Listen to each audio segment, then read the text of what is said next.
એટલે ડૉક્ટર સવાલ એ પણ થઈ રહ્યો છે કે કોઈ પણ ડાયાબિટીસનું દર્દી છે એને હૃદયરોગની શરૂઆત થઈ ગઈ છે, એ ક્યારથી ખ્યાલ આવી જાય અને શું શરૂઆતી કોઈ લક્ષણો એમાં દેખાતા હોય છે?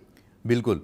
આપણું શરીર એક ખરેખર આપણે સ્માર્ટ મશીન જે અત્યારે કહેતા હોઈએ, સ્માર્ટ કોમ્પ્યુટર કે સ્માર્ટ મશીન આપણે કહીએ છીએ, તો સ્માર્ટ મશીન કરતાં પણ હું અનેક ગણું, હજાર ગણું સ્માર્ટ એને કહી શકીશ.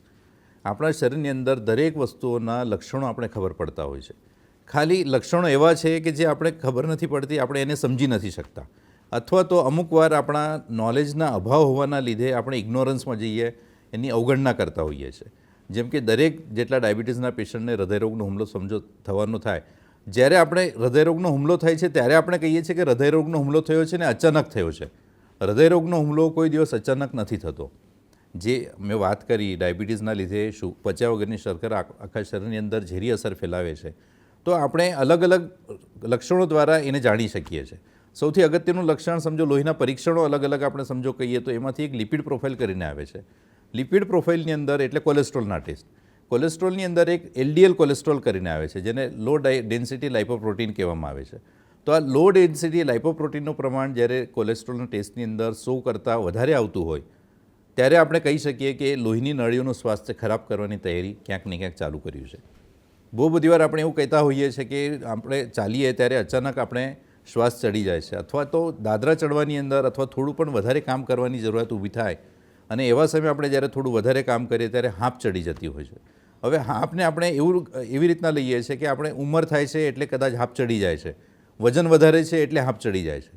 પણ ક્યાંક ને ક્યાંક તમારું શરીરની અંદર કોલેસ્ટ્રોલનું પ્રમાણ પ્લસ માઇનસ થતું હોય, લોહીના નળીઓનું સ્વાસ્થ્ય ખરાબ થયેલું હોય, અને એના દ્વારા આપણને ખબર પડે છે કે આ વસ્તુઓ છે, આ તકલીફ આપણે ઊભી થાય છે. તો જ્યારે આ વસ્તુઓના અથવા તો આ રોગને જાણવા માટેના, જેમ કે કોલેસ્ટ્રોલની વાત કરીએ, કોલેસ્ટ્રોલને આપણે સમયસર સમજો ચેક કરીએ તો એની અંદર LDL કોલેસ્ટ્રોલનું પ્રમાણ, ખરાબ કોલેસ્ટ્રોલનું પ્રમાણ આપણે જાણી શકીએ. હાંફ ચડતી હોય તો હાંફ ચડવા માટે આપણે સ્ટ્રેસ ટેસ્ટ કરીને એક ટેસ્ટ આવે છે, જેમ કે કાર્ડિયોગ્રામ આપણે કરીએ છીએ, એવી રીતના કાર્ડિયોગ્રામની અંદર આપણે સૂતેલી કન્ડિશનમાં કાર્ડિયોગ્રામ કરીએ છીએ.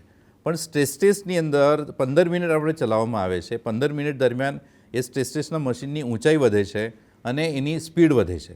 એટલે જ્યારે આર્ટિફિશિયલી આપણે હાર્ટ ઉપર લોડ આપવાનો પ્રયત્ન કરીએ અને લોડની સામે જ્યારે ડિમાન્ડ વધારે લોહીની ઊભી થાય અને એ ડિમાન્ડની સામે સપ્લાય વધારે પુરવઠો આપવાનો પ્રયત્ન જ્યારે હૃદય કરે છે, એ બ્લોકેજ સમજો આપણે રહેતા હોય તો એવા સમયે આપણે એ ગ્રાફની અંદર ચેન્જીસ દેખાઈ શકે છે.